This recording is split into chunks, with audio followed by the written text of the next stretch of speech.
Hi, everybody. I wanted to share some more questions and answers, or answers to commonly asked questions from the Garden Center, this time about weeds. First, I've often had a customer bring me a piece of weed, not weed, a piece of garden weeds, and ask me, what is this and how do I get rid of it? The bottom line is you don't necessarily need to know the name of the weed that you're looking at, as long as you know what type of weed, because the herbicides work depending on the way the plant is made. So we've got grassy weeds, which look like grass, and broadleaf weeds, which don't. And then we have sedges. Sedges are often confused with grassy weeds, but if you look at the stem, you'll see that it has three sides. And so you need to use something that's labeled specifically for sedges, or something that is non-selective. But if you use something like glyphosate, you'll actually kill your lawn as well. So don't do that. Always look at the label to see what you want to do.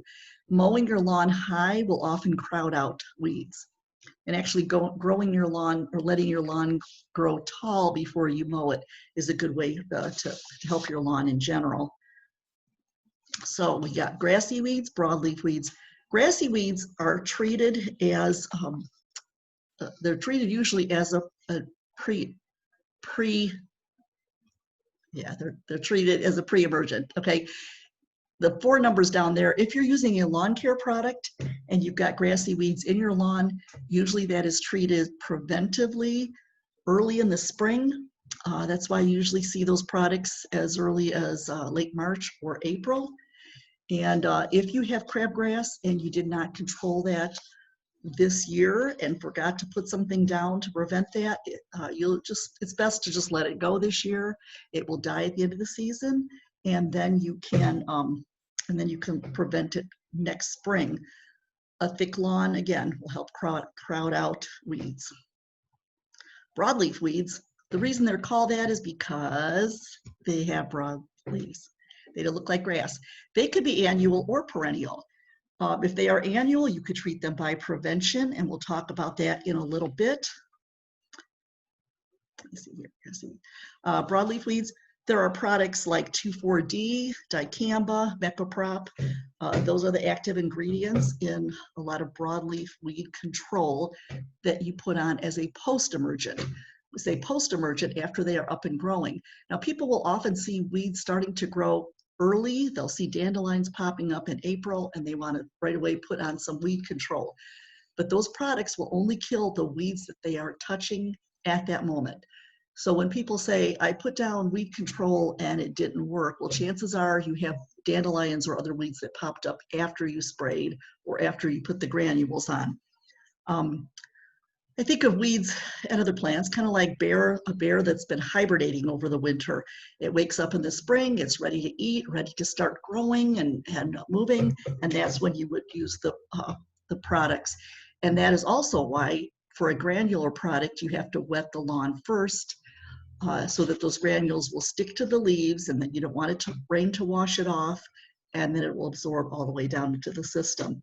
And that, if you're using it on your lawn, is part of the second step. So you would use it normally. Memorial Day is probably a good time to do that. Every season's a little different depending on the weather. But. Okay, pre-emergent, my favorite way to prevent weeds. Trifluorolan, Treflan are some of the chemicals that you'll see, not brand names.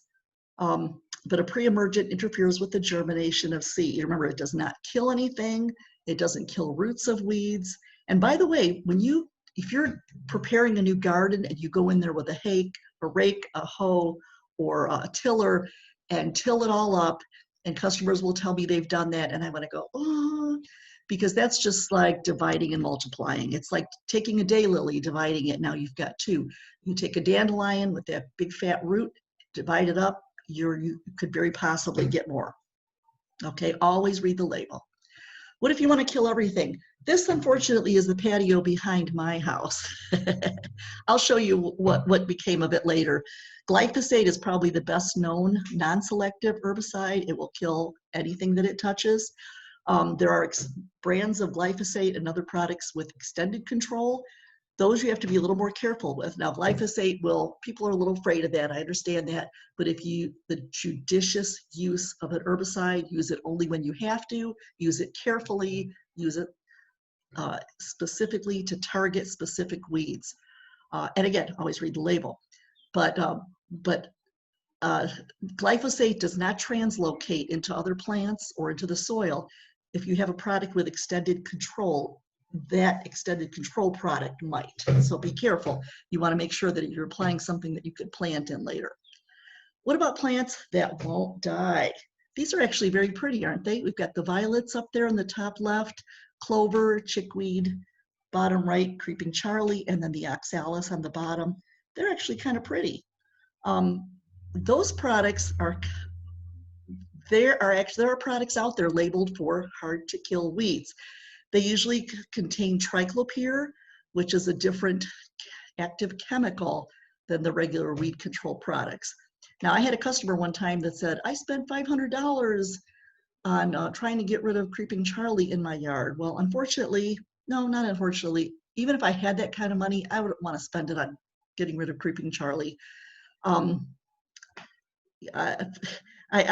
don't have that kind of money, and I would rather not spend money on something that I really don't have a lot of control over. If it's in your flower garden, your landscaping, you might be able to just pull it. But yeah, by the way, let's cut here. This one here, the very first one, we've got henbit and purple dead nettle. Those are both very pretty. And then, oops, we've got sweet mint. Now these are hard to kill weeds, but would you consider mint a weed?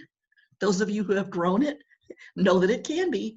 And that happens to be, they're all in the mint family. Now you see here, the mint family has square stems. There are a lot of plants that have square stems. You know what else has square stems? Parsley, no, not parsley. Let me see here, where'd it go? Yes, basil, sage, rosemary, and thyme, not parsley. Basil, sage, rosemary, and thyme. I will not sing it for you, sorry. But lavender, lemon balm, oregano, and marjoram are all in the mint family. They have square stems. If you ever grown something like oregano and had it become a weed, or definitely mint, mint has a bad reputation for that. So if you could take the stem and kind of roll it between your fingers or do a cross cut and you see it's got a square stem, it's mint. It's going to be very hard to get rid of. But what about this? Ajuga. And those are beautiful ajugas. The dark one, chocolate chip ajuga, burgundy glow is the one on the top, and the yellow one on the bottom is called toffee chip. I just put that in there because I'm a big foliage fan, but those are actually members of the mint family. They have square stems and they can become invasive, and but for a good reason. They make wonderful ground covers, and ground covers, as they fill in, make it so you don't have any room for weeds. Okay, I just think it's a beautiful picture right there. Unwanted grass. Did you know there's a product that you can use to spray on grassy weeds only? The active ingredient there might be others, but the first one that comes to mind is fluazafop. Fluazafop. Fluazafop. Now this is on the very lower left. I've got lily of the valley growing, and I sprayed the grassy weeds there. Up here in front, I actually have daffodils growing, and then my intention is to have some kind of daily, I don't know, was going to put something in there, just never got around to it. So I just got grass growing in there. And you could, in that case, if you were very careful, you could either wait until the daffodil foliage is gone, and right then there will be nothing there. And you could spray it with even a non-selective spray. But like the picture on the lower left is lily of the valley, and there's no way to spray that, just the grass right there. So actually, what is a weed? Weed is really only in the eye of the beholder, right? So the dandelions on the left and the flower on the right there, was that zinnia?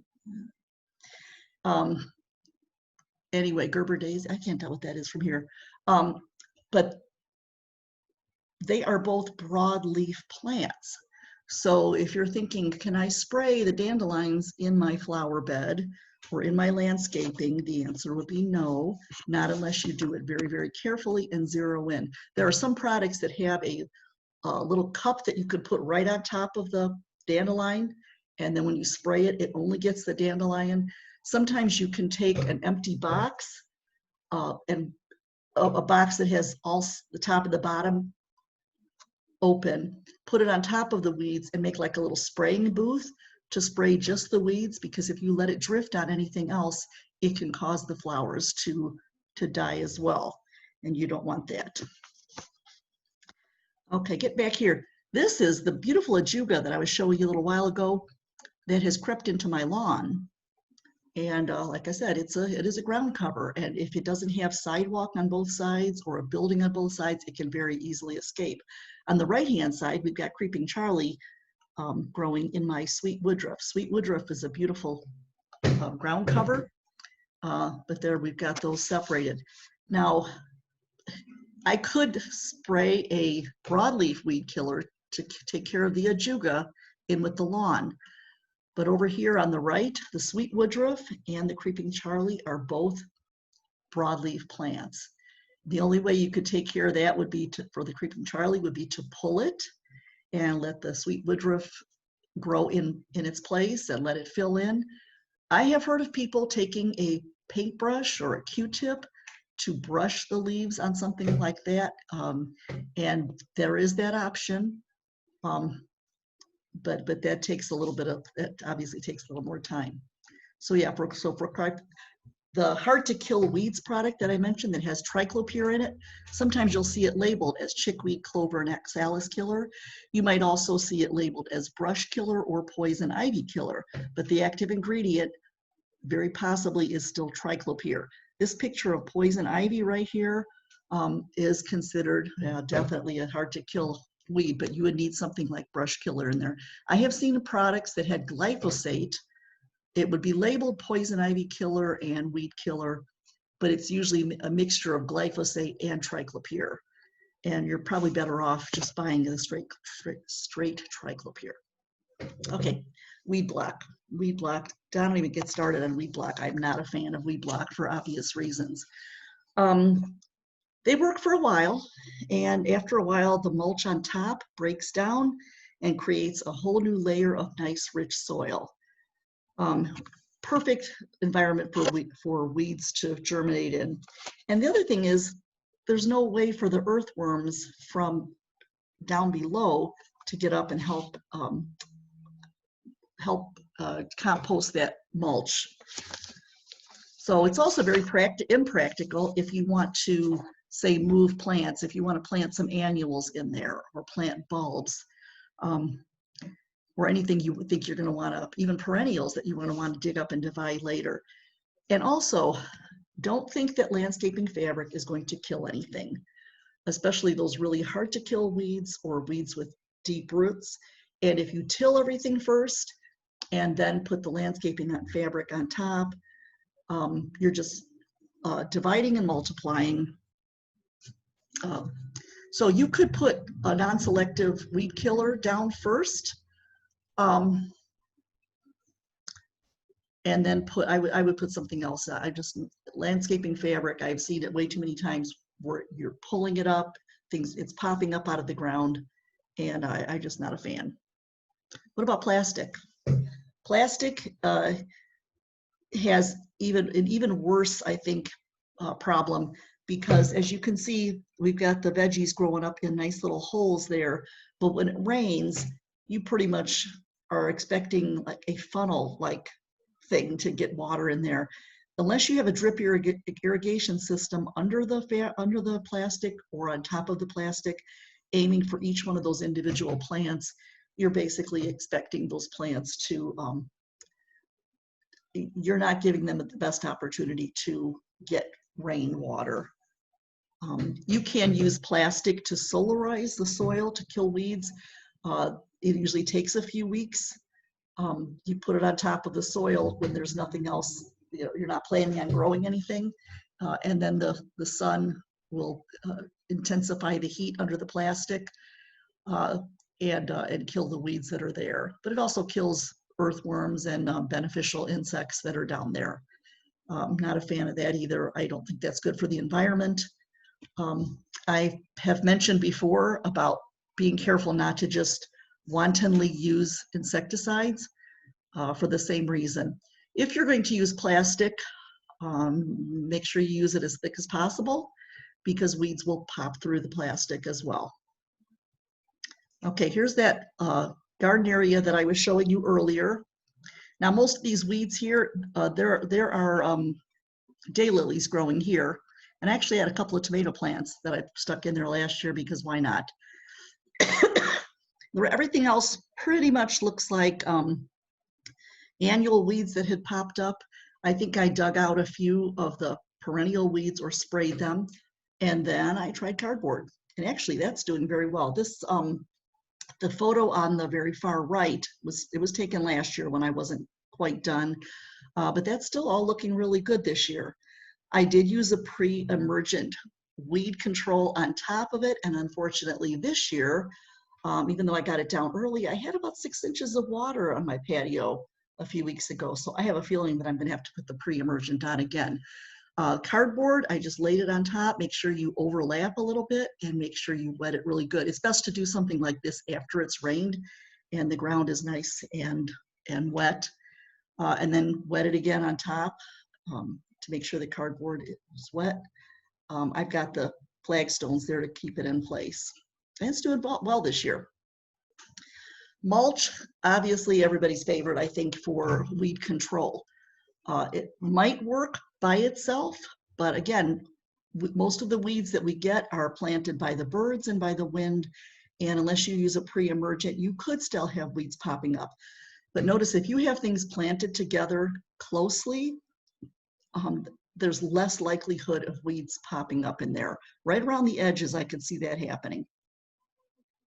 And last thoughts, always read the label. If you use the wrong product at the wrong time, you're not only wasting money, but you're also jeopardizing the environment and jeopardizing beneficial insects. And yeah, so there we go. I welcome questions, and I'll be right over to help you pull your weeds and take care of your weeds. Just wait for me, okay? No, just kidding. I have enough of my own work to do. But I want to thank you, and I hope this has been helpful. I welcome questions. If you have anything, just let me know.